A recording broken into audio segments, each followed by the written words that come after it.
தம்முடைய கைகளை வைத்து அவர்களை சொஸ்தமாக்கினார். ஒவ்வொருவர் ஒரு ஆள் விடாமல் எல்லாரையும் குணமாக்கினார். இதே சம்பவம் சொல்லுது லூக்கா சுவிசேஷத்தில்.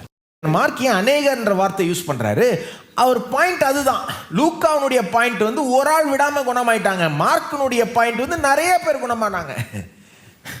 என்ன சொல்ல வரான்றத புரிஞ்சுக்கணும். அந்த ஊரே கூடி வந்துருச்சு, நிறைய பேர் குணமடைஞ்சாங்கன்னா என்ன சொல்ல வர்றார் மார்க்கு? இந்த இயேசு வெறும் தனிப்பட்ட நபர்களை குணமாக்கினவர் மட்டும் இல்லை, கூட்டம் கூட்டமாக குணமாக்கினவர்.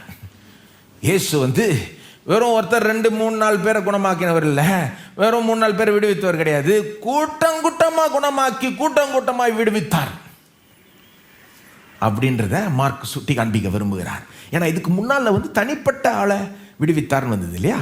அந்த ஒரு மனுஷன்ட்டு பிசாசை விரட்டினார். அப்புறம் அந்த ஒரு அம்மா ஜுரத்தில் இருக்கிறாங்க, அவங்கள குணமாக்குறார். ஒரு ஆள், ஒரு அம்மா, அப்புறம் பெரிய கூட்டம் ஊரே கூடி வருது.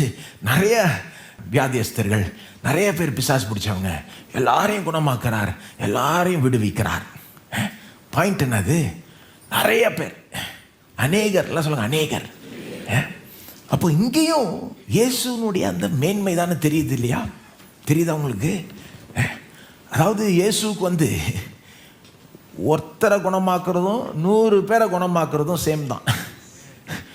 இதை எவ்வளோ ஈஸியாக பண்ணாரோ, அந்த ஒரு அம்மாவை ஜுரத்துலேருந்து எப்படி குணமாக்கினாரோ அவ்வளோ ஈஸியாக எத்தனை பேர் வந்தாங்கன்னு தெரில, நூற்றுக்கணக்கான பேராக இருந்திருக்கலாம். ஏன்னா கப்பர்நாகம் கொஞ்சம் பெரிய ஊர். அந்த கலிலேயா ஏரியாவில், கலிலேயான்ற ஏரியாவில் தான் கப்பர்நாம் இருக்குது. அதில் கிட்டத்தட்ட அதுதான் பெரிய ஊர் மாதிரி. அங்கே அதில் நிறைய ஆயிரக்கணக்கான மக்கள் இருந்திருப்பாங்க. அதில் வியாதியஸ்தர்கள், பிசாசின் பிடியில் இருக்கிறவர்கள் நிறைய பேர் இருந்திருப்பாங்கன்னு நினைக்கிறேன். எவ்வளோன்னு சரியாக சொல்ல முடியாது, ஆனால் நிறைய பேரை குணமாக்கினார் இயேசு. அது என்னத்தை காண்பிக்குது? அவருக்கு ஒருத்தரை குணமாக்குறதும் நிறைய பேரை குணமாக்குறதும் சேம் தான், பெரிய விஷயமே கிடையாது. ஒருத்தரை பிசாசின் பிடியிலிருந்து விடுவிப்பதும் நிறைய பேரை பிசாசின் பிடியிலிருந்து விடுவிப்பதும் சேம் தான். அது என்னத்தை காண்பிக்குது? திரும்ப அவருடைய அதிகாரத்தை காண்பிக்குது. அவருடைய அதிகாரம் வெறும் ஒருத்தர்கிட்ட மட்டும் வேலை செய்யாது, கூட்டத்துக்கு வேலை செய்யுது, அநேகருக்கு வேலை செய்யுது. போன்னா எல்லா பிசாசுகளும் ஓடணும், வெறும் ஒரு பிசாசு மட்டும் இல்லை.